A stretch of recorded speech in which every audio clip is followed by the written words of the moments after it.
तुम on paper लिख कर देखो, तुम्हारे पास वो चीज़ नहीं है, बट कुछ मोरल हाई ग्राउंड में रहने के लिए, अपनी कुछ अपने दिमाग में इज्जत बचाने के लिए तुम उस चीज़ को नीचा दिखा रहे हो, जिसको तुमने अचीव करने के लिए सपने देखे, जिसको अगर मैं तुम्हारे हाथ में अभी दे दूं, टू बी ऑनेस्ट, तुम समझोगे कि मेरे हाथ क्या लग गया, तुम ग्रेटफुल होगे उस चीज़ के लिए। द थिंग इज, कोपिंग आदमी तब करता है जब वो उतना एक्शन नहीं कर पाता है, जो जब वो उतना काम नहीं कर पाता उस चीज़ को अचीव करने के लिए। कोपिंग उसको मेंटल स्टेबिलिटी देती है, बट वो स्टेबिलिटी का क्या करना जो तुम्हें इतना दर्द दे आने वाले टाइम में। तुम अभी तो खुद को अंधा कर लोगे, बट आने वाले टाइम में क्या करोगे जब तुम बेसिक चीज़ें अचीव नहीं कर पाए। तुम अपनी नज़रों में गिर रहे हो सबकॉन्शियसली। तुम्हारे दिमाग की तुम्हारे बारे में एक ऐसी इमेज बन रही है जो बहुत ही बुरी है।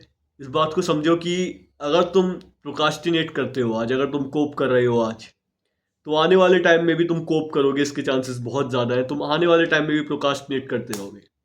Gate to the core issue कि कोर इशू क्या रहा। कोर इशू मेनली दो ही रहते हैं, एक तो प्रोकास्टिनेशन, दूसरा कुछ बहुत ही खतरनाक इमरजेंसी आ गई। वो भी तभी जब तुम्हारा चीज़ें करने का मन नहीं है, तुम किसी दूसरी चीज़ के ऊपर चीज़ें थोप देते हो। तो प्रोकास्टिनेशन को तुम ऐसे ही एंड कर सकते हो कि तुम एक्चुअल चीज़ें करो। तुम जो पाना चाहते हो तुम उसके लिए एक्चुअली क्या कर रहे हो, मैं तुमसे ये पूछना चाहता हूँ। तुम थ्रू आउट द डे उस चीज़ के लिए एफर्ट पुट करते हो जो तुम्हें चाहिए होती है। तो इन सिंपल वर्ड्स, तुम अपने गोल्स को अचीव करने के लिए भाग रहे हो डेली। तुम्हारे पास कुछ नहीं है, तुम उसको चेस कर रहे हो। वही तुम्हारे डेली टास्क बन के रिफ्लेक्ट होने चाहिए। बट ऐसा नहीं होता है। तुम अपने डेली टास्क वो बनाते हो जो तुम्हें प्लीजिंग लगता है एट द मोमेंट, तुम्हारी इंद्रियों को अच्छा लगता है, to put it more specific. But ऐसा नहीं करना चाहिए। पहले I want you to figure out, ठीक है, फिगर आउट करो कि तुम्हें एक्चुअल चाहिए क्या, तुम्हें एक्चुअल एंड रिजल्ट क्या चाहिए उस चीज़ से। It could be sex, it could be money, it could be enjoyment, जो भी है, ठीक है।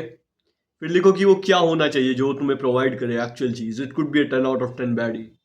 फिर तुम एक प्लान बनाओ कि क्या है जो मुझे करना पड़ेगा एक्चुअल उस चीज़ को पाने के लिए। फिर तुम सिस्टमाइज करो चीज़ों को कि हाँ, मुझे 1 महीने में ये अचीव करना पड़ेगा, उसके बाद मैं अपने 1 साल वाले गोल के उतने पास जाऊंगा। तो I want you to create something like this every day instead of coping. ये है एक स्केड्यूल। आई नो काफ़ी लोगों को ये लगेगा कि डेली ऐसे करना एक बहुत बड़ा झंझट है, बट तुम्हें डेली ऐसा करना पड़ेगा। हर दिन सेम नहीं होता है, हर दिन तुम्हें एक नई एक्टिविटी इंटीग्रेट करनी पड़ती है। कभी कभी क्या पता तुम्हें किसी दिन बैंक जाना पड़ जाए, बट क्या होगा बाकी के दिन का, तुमने कभी सोचा है कि तुम बाकी दिन क्या करोगे। तुम बैंक से घर आ गए, अब तुम क्या कर रहे हो? कुछ नहीं, बैठे हुए हो, स्वैपिंग कर रहे हो, जो सही नहीं है। तुम एक मोमेंटम बनाकर रखो चीज़ों का, get things done, get a planner here. Like tick मारने के लिए I would show you guys कि क्या होता है। यू लुक एट दिस, ये वो चीज़ है जो तुम्हें एक्चुअल चाहिए।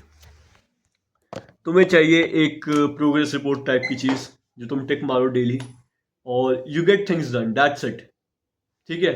ज़्यादा कॉम्प्लिकेटेड नहीं है चीज़ें। You would, instead of coping, अगर तुम ये चीज़ें करने लग जाओगे, चीज़ें फिगर आउट करने लग जाओगे, तुम्हारे लिए रास्ता आसान बन जाएगा।